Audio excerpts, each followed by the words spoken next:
Hello friends, I'm Harish Demla from Accurate Fortune Astrology।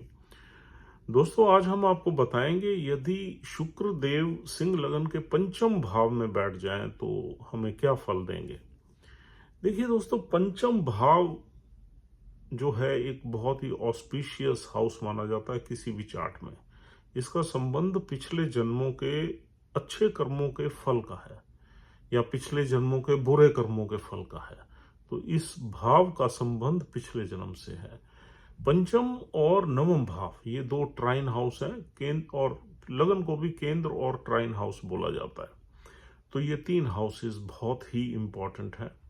और नवम भाव पंचम से पंचम है, यानी कि पंचम का हायर एक जो है ना भाव है। तो पंचम भाव हमारी बुद्धि का है, हमारी विद्या का है, यानी कि ग्रेजुएशन लेवल की विद्या का है।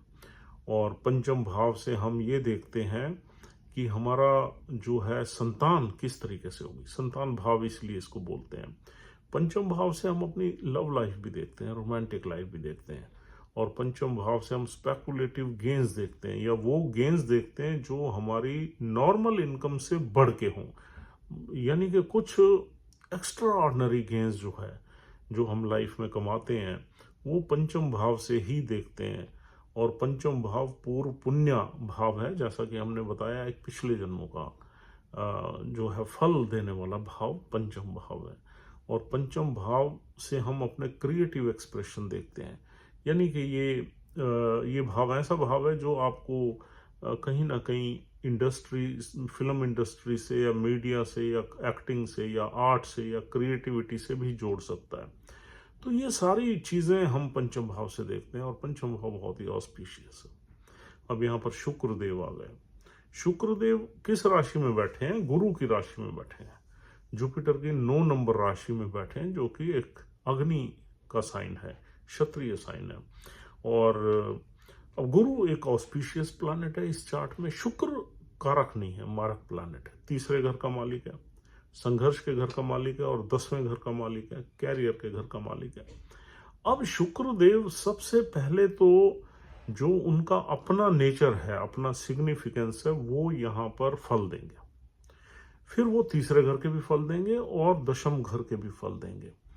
और ये फल कैसे देंगे वो डिपेंड करेगा जुपिटर पे, जो कि यहाँ का डिस्पोजिटर है। रिजल्टेंट तो जुपिटर रहेगा ही रहेगा। और दूसरा, शुक्रदेव जिस नक्षत्र में बैठे हुए हैं उस नक्षत्र का लॉर्ड जो है वो भी बताएगा कि आपको ये शुक्रदेव किस तरीके से फल देंगे। तो ये दो चीजें जरूर ध्यान रखनी है हमने। अब यहां पर सबसे पहले ये भाव क्रिएटिविटी का भाव है, क्रिएटिव आर्ट का है, क्रिएटिव एक्सप्रेशन का है, एक्टिंग का है, कला का है, किसी भी क्षेत्र की कला का है। और यहाँ शुक्रदेव इन चीजों के कारक ही हैं, यानी कि एक्टिंग के, कला के, क्रिएटिविटी के कारक ही हैं। Venus is a very creative planet. तो यहाँ पर ये इंसान क्रिएटिव तो होगा ही होगा, और उसका एक्सप्रेशन भी बहुत स्वीट होगा, और बातचीत करने में बहुत ही डिप्लोमेटिक होगा, स्वीट होगा, अच्छा होगा, वाइज होगा, क्योंकि 9 नंबर साइन, और थोड़ा सा कॉन्फिडेंट भी होगा, क्योंकि 9 नंबर साइन अग्नि राशि है, उसमें कॉन्फिडेंस झलकेगा। और तीसरे घर का स्वामी है। पंचम भाव भी तीसरे से तीसरा है, यानी कि तीसरे का हायर वर्जन है। अब तीसरे घर का, मीडिया के घर का स्वामी फिल्म के घर में आ जाए तो कहीं ना कहीं आदमी अगर कुछ एक्टिंग में, कुछ किसी कलात्मक क्षेत्र में जाना चाहे तो यहाँ पर शुक्र उसको ले जा सकता है। लेकिन वो किस नक्षत्र में बैठ के ले जा सकता है वो आगे हम बात करेंगे। और अब दूसरी चीज ये है कि यहाँ पर इस घर का संबंध जो है हमारी संतान से है। शुक्र पुत्री दाता है, यानी कि बेटी का कारक है। लेकिन यहाँ पर 9 नंबर साइन तो गुरु की है, तो गुरु का साइन है। अगर गुरु मजबूत है आपके चार्ट में तो पुत्र पैदा कर देंगे शुक्रदेव। अगर शुक्र मजबूत है, फॉर एग्जाम्पल शुक्र अपने ही नक्षत्र में बैठा हुआ है, पूर्वाषाढ़ा नक्षत्र में, और जुपिटर वीक है कहीं, तो फिर शुक्रदेव की यहाँ चलेगी तो पुत्र की प्राप्ति होगी। इसके लिए नवमाश को भी देखना चाहिए। अगर नवमाश में जुपिटर या शुक्र में से जो भी प्लैनेट बैठा हुआ है, या सूर्य बैठा हुआ, या मेल या फीमेल जो बैठा हुआ है, तो उसी के होने के चांसेस यहाँ बनेंगे। हालांकि संतान में मेल फीमेल में पत्नी का चार्ट या पति का चार्ट, स्पाउस का चार्ट भी देखा जाता है। फिर भी हम आपको एक ब्रॉड आइडिया दे रहे हैं। और आगे आते हैं हमारी यहाँ पर एजुकेशन। ये शुक्र आपको एजुकेशन में थोड़ा सा संघर्ष कराएगा, मेहनत कराएगा, क्योंकि Venus is all about relationship, art, acting, creativity, कला, भटकाव, लव लाइफ, रोमांस, इन चीजों का कारक है। तो शुक्र जब इस भाव में आ जाता है तो आदमी का इंक्लिनेशन पढ़ाई की बजाय रिलेशनशिप की तरफ रहता है, तो इसलिए आदमी यहाँ पढ़ाई में एवरेज ही रहता है।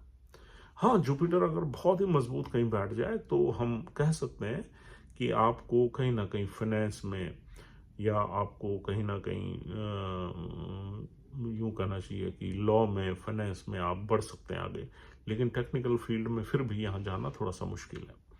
और अब आते हैं यहाँ पर रोमांटिक लाइफ। रोमांटिक लाइफ यहाँ बड़ी पैशनेट रहती है। उसमें दो ही चीजें हैं, या तो बहुत ही अच्छी रहती है या बहुत बुरी रहती है। बुरी कब रहती है? जब यहाँ शुक्र मूल नक्षत्र में बैठ जाए।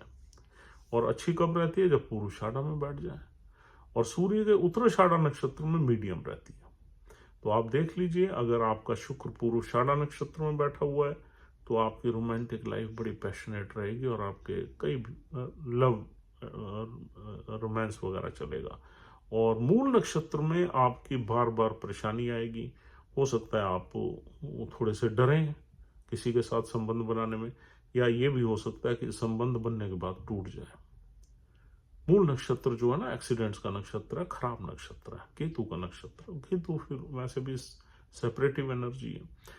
अब यहाँ पर स्टॉक मार्केट को भी अगर हम देखें तो स्टॉक मार्केट में शुक्रदेव आपको गेंस तो दे सकते हैं, लेकिन या तो वो पूर्वाषाढ़ा नक्षत्र में या उत्तराषाढ़ा नक्षत्र में, क्योंकि मूल नक्षत्र में प्रॉब्लम्स रहेंगी, स्टॉक मार्केट के गेंस लेने में नुकसान हो जाएगा।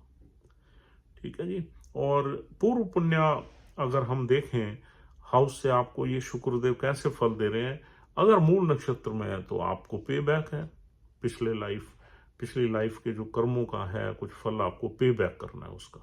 और अगर पूर्वाषाढ़ा में है तो आपको मौज मस्ती, खाना पीना और रिलेशनशिप, प्यार मोहब्बत और घूमना फिरना, ये सारी चीजें आपको ब्लेस करेंगे यहाँ शुक्रदेव पूर्वाषाढ़ा एंड उत्तराषाढ़ा में। बस उत्तराषाढ़ा में सिर्फ सूर्य की प्लेसमेंट अच्छी होनी चाहिए, लेकिन मूल नक्षत्र में अगर शुक्रदेव बैठे हैं तो यहाँ पे बैक रहेगा, यानी कि सफरिंग्स रहेंगी। इस घर से रिलेटेड हर चीज में सफरिंग्स रहेंगी। और हालांकि मूल नक्षत्र में इंसान इंटेलिजेंट होता है, काफी गहराई में जाता है हर चीज की, लेकिन क्योंकि ये नक्षत्र इनस्टेबिलिटी का है, चाहे आदमी इंटेलिजेंट भी हो लेकिन उसका भाग्य ज्यादा साथ नहीं देता। दूसरा, जुपिटर की प्लेसमेंट भी आपको डेफिनेटली कुछ ना कुछ प्रोमिनेंट इंडिकेशंस वगैरह देगी कि मूल नक्षत्र में या शुक्रदेव कैसे। लेकिन मूल नक्षत्र इटसेल्फ इज ए बैड नक्षत्र, एंड यहाँ पर हम बहुत अच्छी चीजें नहीं देखते, स्ट्रगल देखते हैं। और आगे देखते हैं, तीसरे घर का स्वामी यहाँ पर बैठा हुआ है, तो पंचम भाव की इन सारी चीजों में थोड़ा बहुत संघर्ष रहेगा ही रहेगा। यानी कि चाहे वो हमारी रोमांटिक लाइफ हो, चाहे वो हमारा चाइल्ड बर्थ हो, चाहे वो हमारे गेन्स हों, स्टॉक मार्केट के गेन्स हों, या हमारी सक्सेस हो क्रिएटिव फील्ड में, संघर्ष तो आपको रहेगा ही रहेगा, क्योंकि तीसरे घर का लॉर्ड आ गया। और काफी कम्युनिकेटिव होंगे आप, बातचीत करने में काफी तेज होंगे, सेल्स मार्केटिंग में आप अच्छे हो सकते हैं, शॉर्ट ट्रेवल्स आपकी लाइफ में काफी रहेंगी, और भाग दौड़ काफी रहेगी। ग्रेजुएशन लेवल की एजुकेशन एवरेज रहेगी, और ज्यादा चांसेस रहेंगे, बहुत टेक्निकल फील्ड की तरफ ज्यादा चांसेस नहीं रहते जब तक इस भाव में कोई और प्लैनेट नहीं बैठा हुआ शुक्र के साथ, और या फिर किसी की दृष्टि नहीं आ रही। अभी 10वें घर का भी मालिक शुक्र है। अब 10वें घर का मालिक अगर पंचम में आ जाता है तो हम अपनी प्रोफेशनल लाइफ में बड़े गेन्स ले सकते हैं। उसके लिए कंडीशन सिर्फ यही है कि जुपिटर का अच्छा बैठना बहुत जरूरी है, क्योंकि जुपिटर रिजल्टेंट है, रिजल्ट्स देने वाला प्लैनेट जुपिटर है। वीनस से जुपिटर ने ही काम लेना है क्योंकि उसी का ही घर है, और वैसे कारक भी जुपिटर है पंचम भाव का। और अब दसम घर है हमारे पिता की वेल्थ का। तो हमारे पिता की वेल्थ का खर्चा हमारी एजुकेशन परस्यूट्स में हो सकता है, या हम जो भी काम करें उसमें हो सकता है। और यहाँ पर दशम भाव से हम देखते हैं पावरफुल लोग, गवर्नमेंट ऑफिशियल्स वगैरह, उनके साथ हमारे संबंध अच्छे होंगे, उनके साथ हमारा उठना बैठना प्रेम वगैरह रहेगा ही रहेगा। और 10वां घर है हमारे नीज का। तो यहाँ पर कोई हमें ऐसा कोई प्रॉब्लम यहाँ पर नज़र नहीं आ रही कि यहाँ पर 10वें घर से रिलेटेड प्रॉब्लम्स रहेंगी। हाँ, अगर यहाँ पर शुक्र मूल नक्षत्र में आ गया तो पेट से रिलेटेड प्रॉब्लम्स रह सकती हैं, और हो सकता है कि आपके लेटर एज में आपके नीज से रिलेटेड भी प्रॉब्लम्स यहाँ पर रहें। उसके लिए शनि को देखना भी बहुत ज़रूरी है। शनि अगर थोड़ा वीक है और ये वाली प्लेसमेंट है, शुक्र मूल नक्षत्र में है, तो फिर डेफिनेटली आपके पैरों में, घुटनों में ज़्यादा दिक्कत होने के चांसेस रहेंगे। और 10वां घर है हमारे कैरियर का। तो कैरियर हमारा यहाँ पर अच्छा ही नज़र आता है क्योंकि 5वां घर इन्वॉल्व है, एक ऑस्पिशियस हाउस इन्वॉल्व है। चाहे हमारे कैरियर में मेहनत रहेगी, लेकिन हमारा कैरियर अच्छा रहेगा और गेन्स वगैरह हमारे लाइफ में अच्छे ही रहेंगे। और अब हम देख लेते हैं यहाँ नक्षत्र। पहला नक्षत्र मूल नक्षत्र है। हम आपको पहले ही बता चुके हैं कि मूल नक्षत्र में यहाँ शुक्र का बैठना ज़्यादा अच्छा नहीं माना जाता। मूल नक्षत्र में है तो आपको सफरिंग्स रहेंगी, स्ट्रगल रहेगा, थोड़ी सी परेशानियां रहेंगी। 5वें घर में से जो जो चीज़ें निकल के आ रही हैं, जो हमने डिस्कस किया, उसमें परेशानियां रहेंगी, चाहे केतु कहीं भी बैठा हुआ हो। और दूसरा नक्षत्र है पूर्वाषाढ़ा नक्षत्र। पूर्वाषाढ़ा नक्षत्र शुक्र देव का अपना ही नक्षत्र है, उसमें किसी को देखने की जरूरत नहीं, सिर्फ जुपिटर को देखने की जरूरत है। जुपिटर की वेल प्लेसमेंट है तो सारी चीज़ों में आपको अच्छे ही रिजल्ट्स मिलेंगे, और आप वेल्दी रहेंगे, फैशनेबल रहेंगे, अच्छे रहेंगे दिखने में, बातचीत करने में बड़े निपुण होंगे, क्रिएटिव रहेंगे, और हर तरह की कला से निपुण रहेंगे, और लाइफ अच्छी चलेगी। और तीसरा नक्षत्र उत्तराषाढ़ा। उत्तराषाढ़ा नक्षत्र में अगर यहाँ पर शुक्रदेव बैठे हुए हैं तो सूर्य की प्लेसमेंट आप देखिए, सूर्य अगर आपका कहीं वेल प्लेस्ड है तो यहाँ शुक्र आपको अच्छे ही रिजल्ट्स देंगे, क्योंकि सूर्य देव जो है शुक्र देव से 2 घर आगे या 2 घर पीछे रहते हैं। तो शुक्र देव या तो मिलेंगे आपको तीसरे में या चौथे में, 5वें में, 6ठे में, 7वें में। तो ये वाले घर हैं। सूर्य देव अगर तीसरे घर में है तो स्ट्रगल रहेगा क्योंकि नीच के हो जाएंगे। चौथे घर में है तो अच्छे रिजल्ट्स मिलेंगे। पंचम में है तो बहुत अच्छे मिलेंगे, लेकिन शुक्र से थोड़े दूर बैठे होने चाहिए, कम से कम 5-6 डिग्री दूर होने चाहिए, नजदीक नहीं होने चाहिए, क्योंकि शुक्र और सूर्य की कंजंक्शन दोनों को डैमेज करती है, सूर्य को भी खराब करती है, शुक्र को भी खराब करती है। और अगर सूर्य देव 6ठे घर में बैठे हुए हैं तो भी अच्छा नहीं माना जाएगा, बुरे रिजल्ट्स, मतलब स्ट्रगल रहेगा। और अगर सूर्य देव विवाह स्थान पे आ जाते हैं तो वैवाहिक जीवन को संभालेंगे और बिजनेस में भी ठीक रिजल्ट्स आपको मिलेंगे, और आदमी बिजनेस ओरिएंटेड रहेगा, बिजनेस माइंडेड रहेगा, क्योंकि लगन का स्वामी सप्तम में आ गया। तो इस तरीके से सूर्य को देख के आप अनुमान लगा सकते हैं। जुपिटर की अच्छी प्लेसमेंट जो है हमें अच्छे रिजल्ट्स एश्योर कर देती है, और नक्षत्र के लॉर्ड की प्लेसमेंट डबल एश्योर कर देती है। तो दोस्तों, इस तरीके से आप इस प्लेसमेंट को एनालाइज करके मेक आउट कर सकते हैं कि यहाँ पर बैठा हुआ शुक्र आपको किस तरीके से फल दे रहा है। Thank you very much for watching this video patiently. उम्मीद कर रहा हूँ कि आप हमारी वीडियोस को पसंद करते हैं। अगर आप हमारी वीडियोस को पसंद करते हैं तो हमारा चैनल ज़रूर सब्सक्राइब करिए, और else will see you tomorrow. Have a nice time and take care. Good bye.